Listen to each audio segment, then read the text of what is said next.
தர்மினா தேஜஸ்வி யாதவ் மீண்டும் 8523 வாக்குகள் முன்னிலை பெற்று ரகோபூர் தொகுதியில் எதிர்த்து போட்டியிடும் பாஜக வேட்பாளர் சதீஷ்குமார் யாதவை விட 8523 வாக்குகள் பல சுற்றுகளுக்கு பிறகு இப்போது மிக அதிக எண்ணிக்கையிலான வாக்குகளை முன்னிலை பெற்றிருக்கிறார். இதனால் ராஷ்டிரிய ஜனதா தள கட்சியின் தொண்டர்களுக்கு ஒரு ஆறுதல் அளிக்கக்கூடிய வகையில் இந்த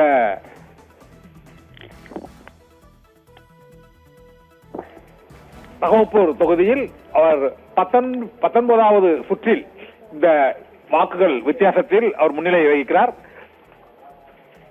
ரகோபூர் தொகுதியில் போட்டியிடும் தேஜஸ்வி யாதவ் 21 சுற்று வாக்குகள் தற்போது நடைபெற்றுக் கொண்டிருக்கக்கூடிய நிலையில் தொடர்ந்து பல சுற்றுகள் பின்தங்கி இருந்த நிலையில் இப்போது தேஜஸ்வி பிரசாத் யாதவ் சதீஷ்குமாரை விட அவர் 8523 வாக்குகள் முன்னிலை பெற்றிருக்கிறார்.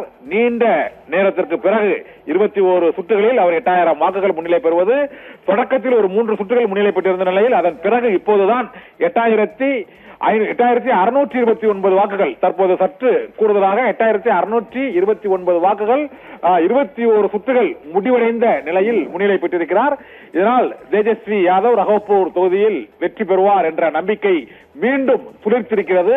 படுதோல்வி அடைந்த போதிலும் மகா கத்பந்தன் கூட்டணியில் தேஜஸ்வி யாதவின் வெற்றியாக அவர்களது தொண்டர்களுக்கு ஆறுதலாக இருக்கும் என்ற அடிப்படையில் ரகோபூர் தொகுதியின் வெற்றியானது தேர்தல் முடிவானது அனைவராலும் உன்னிப்பாக கவனிக்கப்பட்டு வருகிறது.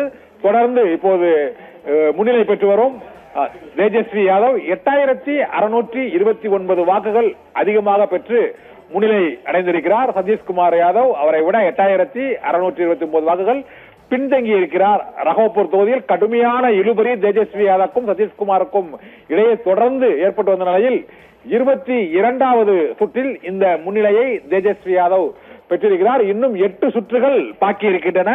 இருந்த போதிலும் இந்த 8629 என்ற அந்த வாக்கு வித்தியாசமானது ஒரு நல்ல வாக்கு வித்தியாசம் என்பதால் அவர் வெற்றி பெறுவதற்கான வாய்ப்புகள் தற்பொழுது பிரகாசம் அடைந்திருக்கிறது. தேஜஸ்வி பிரசாத் யாதவும் கடுமையான இழுபறிக்கு பிறகு இந்த ரகோபூர் தொகுதி தேர்தலில் அவர் வெற்றி பெற்று இந்த தொகுதியை தக்க வைப்பார் என எதிர்பார்க்கப்படுகிறது. சர்மிளா,